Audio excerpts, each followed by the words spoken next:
Hey guys and gals, today we'll be taking a break from the ants, so we can build one of them a home. Here's an overview of the items I will be using for today's build. So if you're following along and want to build one of your own, this is how I did it. I will be using a 4" by 4" acrylic cube. I also have some various plant decor, some food coloring and plaster, which I'll use for the base of the outworld. I will also be using my hand sander to shape down and shape the face of our wooden nest. Speaking of which, I will be using this small piece of mesquite wood. I've already made some flat cutoff marks on here. I'll have to cut it down to get it inside the box. And then I also have some rock decor and pieces of tubing. So let's do this! Hey guys, welcome back to my channel. My name's Alan, but you can call me Al. I hope you enjoyed today's video. So here I have placed some blue painter's tape on 3 sides of my box. This mark and this mark will be for our expansions, and this mark will be over our nest. Here I have my drill with step drill bit. It's perfectly sized to the tubing I will be using for this. And here's our first expansion port. It drilled out really clean, really nice, because I drilled through the tape. I did this to make sure I wouldn't scratch the glass. And now that we have all of our holes drilled out, I think we are ready for plaster. I have mixed up a yellowish orange plaster for the base of our all-in-one. It's a fairly similar color to the color of the deserts in the southwest. But first, I'll have to fit my tubings. I'll do this to make sure we don't block any of our entry or exit ports when we pour the plaster. The pieces of tubing I'm using for the build are just a bit smaller than the tubing I'll be using after the nest is done. This way I can slide the tubings out without breaking any plaster. Since I'm only pouring for a base layer, I've made the plaster just a little bit thicker than normal. This will make the base layer of our outworld have a few more contours, just a few more hills and rough patches. It'll make everything look a lot more natural. And don't worry if you get a little bit messy with the plaster. Once it dries, it comes off the sides of the acrylic very easily. So I'm just going to fill this up to the bottom of my tubings. And with this much thicker plaster, I'll be able to make hills. So I think I'll make just one big hill right here in the front. I do need to make sure that I leave myself enough room to get the nest in here as well. So I'll try to make this hill as close to the front glass as possible, leaving as much free space as I can at the back glass to make sure I have enough room for the nest. And now I'll add some of our decorative rocks. This will give our hill feature just a little bit more character. Just make sure to set your stones in gently, that way they don't sink to the bottom of the plaster.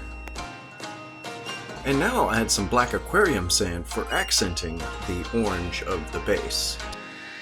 Not only will this make the base layer of your nest look better, but it will also make your ants more comfortable. I also added this cute little plant on top of the hill. It's actually 2 small pieces of the same kind of fake plant, so I just popped the top off of it. For me, it was just a bit too tall, and it was actually touching the lid, so I don't want to give them any chances of getting out. Next, I'll do the fitting for the nest. As you can see, I've also added some of our fake grasses. Again, it'll be giving our base layer just a little bit more color and a little bit more character. And now for our nest. As you can see here, I've already made the cut. I've made this nest just a bit shorter than I would normally make it. I did this because I plan on putting a larger species inside this nest. Right now I have about 10 Camponotus queens. And I'd like to put a Campanata species inside this all-in-one. Here I have lined up the nest where I would like to put it. I'll put some little marks into the plaster flooring, so I'll know exactly where I need to carve out to fit the nest in here. What do you guys think of it so far? I just need to make sure I keep the nest lined up with our entry port from the backside, because this will be our hydration as well. I have carved out just a little bit of the plaster flooring to make the nest sit much more flat. And I also drilled a hole into the nest so I can line it up with this exterior hole. And this is crucial to get right because I will be attaching a founded colony to this, likely in a couple of months. Currently I have 3 different species of Campanatas.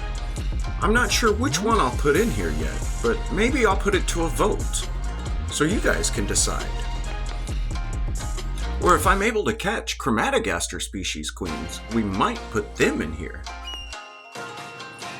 Next I'll start drilling the chambers, but I need to keep in mind that I might be putting Campanatas in here, so I might need to make bigger chambers. Here is our entry and exit into the nest. It goes through and winds up in this center chamber here. I'll probably drill these 2 chambers together since they're kind of close and it'll give it more of a variable humidity in the chamber. I just need to be a little bit more careful because I have gotten myself with the drill already. This is why I don't show exactly how I drill these out.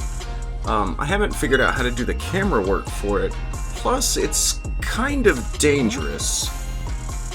I have been working with my hands for many years and with power tools for many years, but even with my experience, I still slip every now and then.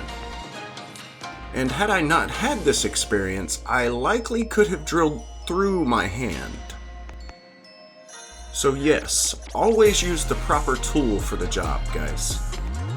And always wear gloves and safety equipment when you are using power tools. Now that I have all the chambers drilled, let's get a good look at this nest before I finish it off. My tubing for entry into the back of the nest is lined up perfectly. And I'll be leaving this tubing in when I mount the nest so I can make sure everything stays perfectly lined up. I did put a scratch here on the side though. It's very fine so it's hard to see, but it's still there, so it bothers me. But all in all, I think it turned out pretty good. And here's our final product. I added just a little bit of white sand to balance the color on it. And I think it makes our rocky hill feature pop out just a little bit more. And here's the nest side after I've mounted it. I only put 2 screws for now because I will be having to take this nest out to let it dry a little bit more. And there is a tiny air gap on the tubing into the nest. These chambers are all connected with what is sometimes called shadow tunnels. These are basically tunnels that are drilled into the back of each chamber, so you can't really see them in the front. So let me know what you guys think, and what species of Campanatas should we put in here? I really enjoyed making this, and I hope you guys enjoyed watching this video. Thank you all so much.